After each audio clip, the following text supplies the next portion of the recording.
So picture this. You're standing in a dealership lot on a Saturday afternoon.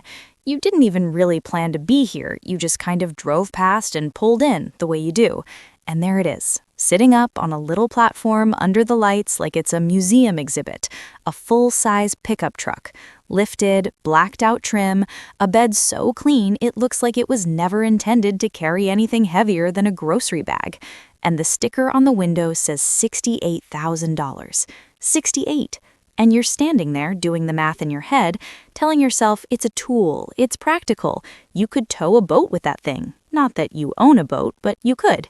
And somewhere in the back of your mind, there's a small, quiet voice going, wait, is this actually a good idea? But the salesperson is already walking over, smiling, and the voice gets a little quieter. And maybe that's not your exact story. Maybe you already bought the truck. Maybe you're 3 years into the payments and you've never once put anything in the bed except a case of water bottles and a folded-up camping chair you keep meaning to use. Or maybe you're eyeing one right now. Either way, I think you're going to want to hear this. My name is Nick, and I spend a probably unhealthy amount of time thinking about money, financial psychology, and specifically the gap between what people think their financial decisions are doing for them versus what those decisions are actually doing to them. That gap is where most financial stress lives. And trucks, this whole beautiful, chrome-dipped, four-wheel drive culture around trucks, have quietly become one of the most expensive versions of that gap I've ever seen play out on a mass scale. What I want to give you today isn't a lecture. It's not me wagging my finger at anyone's lifestyle choices. What I want to give you is a clear-eyed look at the actual mechanics of how this trap works, the marketing, the psychology, the math, and the opportunity cost that nobody puts on the sticker. Because here's what I've come to believe. Once you really understand why you want something, you get to make a much more powerful decision about whether you actually want it. And that shift in thinking, from reactive to intentional, is honestly worth more than any single financial tip I could give you. So let's talk about trucks. Part 1. The machine behind the want. Let's start at the beginning, which is not in a dealership. It's in a boardroom, probably sometime in the late 1980s, where a group of very smart people sat down and figured out something important. Trucks are more profitable than cars, like significantly more profitable. We're not talking about a small margin difference. We're talking about profit per unit that, by some estimates, runs between $15,000 to $20,000 on a high-trim, full-size pickup versus maybe $2,000 or $3,000 on a compact sedan. That's a staggering difference. And once the industry figured that out, everything, the advertising, the product development, the financing structures, all of it, got oriented around one goal: making trucks desirable to as many people as possible, including and especially people who don't actually need one. And here's where the marketing genius comes in, because they didn't sell trucks as luxury items. That would have been too obvious, too easy to resist. Instead, they sold them as identity, as competence, as the vehicle of people who get things done, who work hard, who don't make excuses. Think about every truck commercial you've ever seen. There are mountains, there's mud, there's someone hauling something important looking very serious about it. There's a deep voice telling you this truck was built for the ones who built America, or something equally stirring. And it works. It works extraordinarily well, because what it's really selling isn't a vehicle, it's a version of yourself, a capable, self-reliant, don't-mess-with-me version of yourself. And that's a much harder thing to resist than a car. I remember talking to a guy, mid-30s, works in IT, genuinely nice person, and he'd just bought a Ram 1500 with the big V8 and the premium interior package. Came out to about $62,000 after everything. And I asked him, pretty casually, what he was going to use it for. And he said, totally earnestly, I just feel like a truck guy, you know? Not, I need to tow things, not, I have a specific use case. I just feel like a truck guy. Which, honestly, I respect the self-awareness. Most people don't even get that far. But that sentence right there is the whole game, compressed in 8 words. The actionable takeaway here is simple, but harder than it sounds. Before you buy any vehicle, actually write it down, the specific tasks you need this vehicle to perform in the next 12 months. Real tasks, scheduled tasks, not hypothetical tasks. If the list is short or vague, that's data. That's important data. Don't skip this step. Okay, so let's talk numbers, because this is where it gets genuinely uncomfortable for a lot of people, and I think that discomfort is worth sitting with for a minute. The average new full-size pickup truck in the United States right now costs somewhere between $50,000 and $80,000 depending on trim level. The average. Let that land. $50,000 is, for a lot of Americans, roughly one full year of gross income. And yet these things are selling at record volumes. How does that happen? Financing. Specifically, the way financing makes large numbers feel small. Here's how it works. You're looking at a $60,000 truck. The dealership stretches your loan out to 84 months, that's 7 years, which gets your monthly payment down to somewhere around $800. $800 a month sounds manageable to a lot of people. It's not nothing, but it's not terrifying. What nobody walks you through in the moment is the full picture. Over those 84 months, you're going to pay somewhere between $10,000 and $15,000 in interest alone, depending on your rate. So you didn't buy a $60,000 truck, you bought a $75,000 truck, and it started depreciating the second you drove it off the lot. And depreciation, this is the part people really underestimate. A new truck loses roughly 20% of its value in the first year. 20%. On a $60,000 vehicle, that's $12,000 of wealth gone in 12 months without you doing anything wrong. You didn't crash it, you didn't neglect it, you just drove it. That's just what happens. Over 5 years, you're typically looking at 40 to 50% depreciation on a new truck. So the truck you paid $60,000 for is maybe $30,000 to $35,000 5 years later, and you've been paying $800 a month the entire time. But wait, we're not done, because the purchase price and the interest and the depreciation aren't even the whole story. There's insurance, which on a high-value truck runs significantly higher than on a sedan. We're often talking $200 to $300 a month depending on your location and history. There's fuel, because full-size trucks with big engines get somewhere between 14 and 18 miles per gallon on a good day, and if gas is sitting at $3.50 a gallon and you're driving 12,000 miles a year, you're spending noticeably more than you would in a fuel-efficient car. There's maintenance. There's the fact that truck tires, those big, aggressive, all-terrain tires that look incredible, cost between $200 and $400 each to replace. 4 tires. You do that math.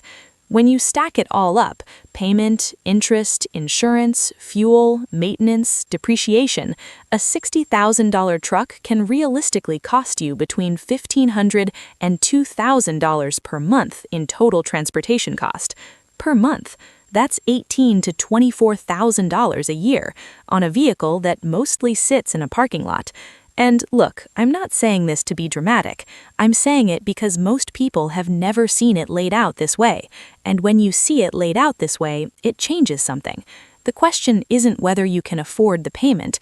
The question is what else you could be doing with $18,000 to $24,000 a year.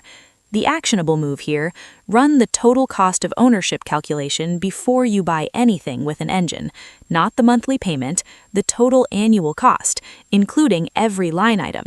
There are free calculators online that will do this for you in about 4 minutes. 4 minutes could save you years. This is the section that I think matters the most, and it's also the one that tends to hit the hardest, so bear with me. Opportunity cost is just a fancy economics term for what you give up when you choose one thing over another. When you spend $20,000 a year on a truck, you're not just spending $20,000. You're giving up everything that $20,000 could have become if it had gone somewhere else. Let me give you a concrete example. Say you're 28 years old and you make $65,000 a year. You buy the truck. You're spending, let's say conservatively, $16,000 a year on total vehicle costs. Now imagine instead you bought a reliable used car, let's say a 3-year-old Toyota Camry or a Honda CR-V, and your total vehicle costs dropped to $6,000 a year. You've just freed up $10,000 a year, $10,000 that you could invest. If you invest $10,000 a year from age 28 to age 60, and you get an average annual return of 7%, which is historically conservative for a diversified index fund portfolio, you end up with approximately $1.1 million. $1 million from the difference between a truck and a sensible used car. That's not a small thing. That's the thing that determines whether you retire comfortably or you're still working at 63 because you have no choice. And I want to be clear, I'm not saying the truck owner is stupid. This is not an intelligence failure, it's an information failure, combined with a very sophisticated marketing ecosystem that is specifically designed to make sure you never think about any of this. The truck commercial doesn't end with a compound interest calculator. The dealership finance manager is not going to walk you through your 40-year opportunity cost. This information exists, but you have to go looking for it, and most people don't know to go looking. I think about this a lot, honestly. There's something kind of frustrating about the way financial literacy is distributed in this country. Like, we teach kids algebra they'll never use, but nobody sits them down and says, hey, here's what a 7-year auto loan actually costs you, and here's what that same money does if you invest it instead. That feels like a gap that matters. The takeaway: every major purchase decision is also an investment decision. The money you don't spend is money that can work for you. Get in the habit of asking for any major expense, not just, can I afford this, but what am I choosing not to do with this money? That reframe alone can change the quality of your decisions significantly. Part 4. The identity trap and why it's so sticky. So we've covered the marketing, we've covered the math, and now I want to go a little deeper into the psychology, because even when people understand the numbers, they still buy the truck, and that's worth understanding. There's a concept in behavioral economics called identity-based consumption. The idea is that a significant portion of what we buy isn't really about utility. It's about telling a story about who we are, to ourselves and to other people.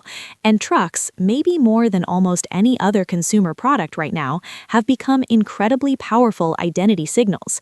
In a lot of communities, particularly in suburban and rural America, owning a truck signals things like, I'm capable, I'm hardworking, I'm not soft, I'm the kind of person who shows up when something needs to get done.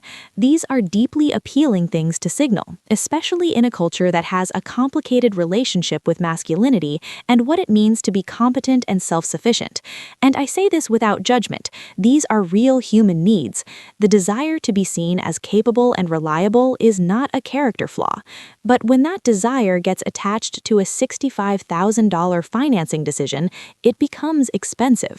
There's also what I'd call the aspirational use case problem. A lot of truck buyers are buying the truck they would need for the life they imagine having, not the life they're actually living. I'm thinking about getting a boat. We might start camping more. My buddy has land upstate and I want to be able to help him out. These are real things real people say, and they're not lying. They genuinely intend those things in the moment, but intentions and actual behavior are different. The boat doesn't materialize. The camping trips happen twice. The land upstate gets visited once in 3 years. And meanwhile, the truck payment shows up every single month, completely indifferent to the fact that you haven't towed anything since you moved into your house 4 years ago. Here's a small practical exercise that I think is genuinely useful. Before making any large purchase justified by an aspirational use case, put a 12-month moratorium on it. Write the thing down, I want to buy a truck because I think I'll need to tow a boat eventually, and set a calendar reminder for 1 year from today. In that year, rent a truck when you actually need one. Rent it twice. See how many times you actually rent it and let that number inform your decision. I'd be willing to bet that for a large percentage of people, the number is 0 or 1, and renting a truck costs maybe $100 to $150 a day. That is not $68,000. Part 5. The dealership is not your friend, and neither is the finance office. All right, let's talk about the actual transaction because there's a whole nother layer here that a lot of people don't fully appreciate until it's too late. Car dealerships, and this isn't a secret, frankly, the industry doesn't really hide it, make a significant portion of their profit not on the vehicle itself, but in the finance and insurance office, that little room you get walked into after you've already agreed to buy the car. That room is where things happen very quickly, with a lot of numbers flying around, and where a lot of people agree to things they don't fully understand. Extended warranties, gap insurance, paint protection packages, tire and wheel protection, credit life insurance. Some of these products have legitimate use cases. A lot of them are overpriced for what they provide. Gap insurance, for example, which covers the difference between what you owe on the loan and what the car is worth if it gets totaled, can often be purchased through your regular auto insurer for a fraction of what the dealership charges. But in that room, in that moment, after 2 hours of negotiating, when you're tired and you just want to be done, it gets presented as a monthly add-on of just $32 more, and it sounds like nothing. Everything sounds like nothing when it's presented as a monthly add-on. The financing itself is another area where dealerships make money.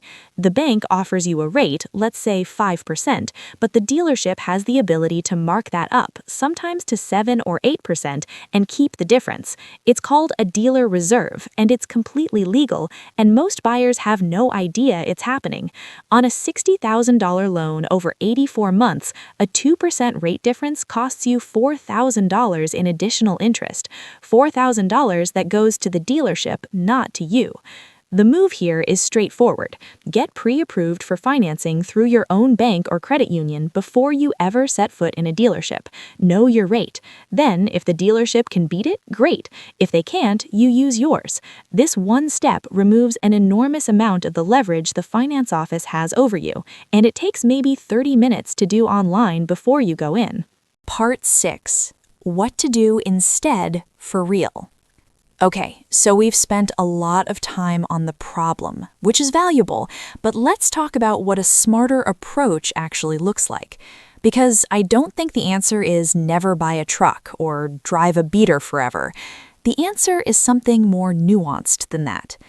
If you genuinely need a truck, and some people genuinely do, people who work in trades, people who farm, people who regularly haul or tow significant loads, then the conversation shifts to buying that truck smartly, which almost always means buying used.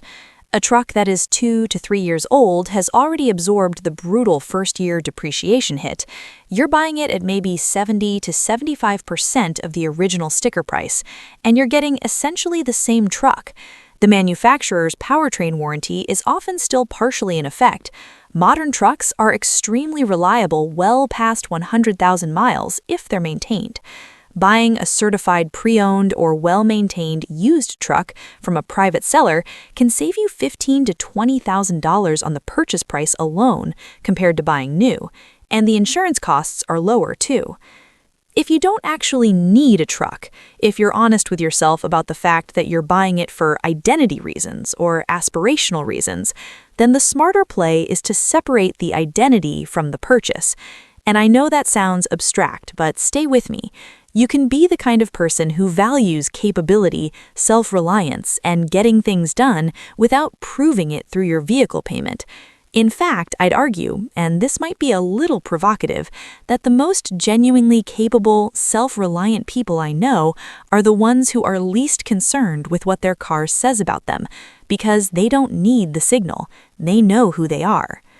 The vehicle that actually serves most suburban and light-use drivers, a reliable used mid-size SUV or crossover, bought with cash or a very short loan, maintained well, driven until it's actually worn out. It's unglamorous, it won't get a second look in a parking lot, and it frees up hundreds of dollars a month and potentially over $1 million over a working lifetime. That's not a small thing. That's your retirement. That's your kid's college fund. That's the option to take a year off work someday and figure out what you actually want your life to look like. All of that is on the other side of a car payment you don't take. Conclusion: the truck is just the beginning. Here's what I want you to take away from all of this. And I mean really take away, not just nod along to and then forget about by tomorrow. The truck is not really the point. The truck is a stand-in for something much bigger, which is the way that modern consumer culture is designed with tremendous sophistication and resources to separate you from your money in ways that feel completely natural, even admirable. The truck feels like a responsible, practical choice. The financing feels manageable. The identity it sells you feels genuinely valuable. None of those feelings are accidents. They are outcomes engineered by teams of people whose job it is to make sure you don't do the math until after you've already signed. And the response to that isn't paranoia. It isn't never buying anything. It's just intentionality. It's slowing down the decision long enough to actually look at it clearly, the total cost, the opportunity cost, the real use case versus the imagined use case, the identity need that's being addressed, and whether this is the best way to address it. That slowdown, that pause, is worth a lot. It's probably worth more than any specific financial strategy. We talked about the marketing machine built to make trucks feel necessary. We talked about how the actual numbers, payment, interest, insurance, fuel, and depreciation, stack up to a figure that most people have genuinely never calculated. We talked about opportunity cost and what that money becomes if it goes somewhere else over decades. We talked about identity and how buying things to signal a version of yourself is one of the most expensive habits a person can have. And we talked about the finance office and the specific mechanisms by which money quietly leaves your pocket in ways you didn't fully see coming. None of this is your fault, but it is your responsibility, going forward, now that you've seen it, to make more intentional choices. You don't have to be the person who drives the flashiest truck in the parking lot. You can be the person who has options, who has resources, who has the financial freedom to make choices that are actually about their life, not about the story their car is telling for them. That person is quieter, less visible maybe, but they sleep differently. They breathe differently. They make decisions differently because they're not making them from a position of financial tightness and obligation. That version of yourself is available to you. And sometimes, honestly, sometimes it just starts with asking one hard question in a dealership parking lot. Do I actually need this, or do I just want people to think I do? The answer to that question, whatever it is worth knowing.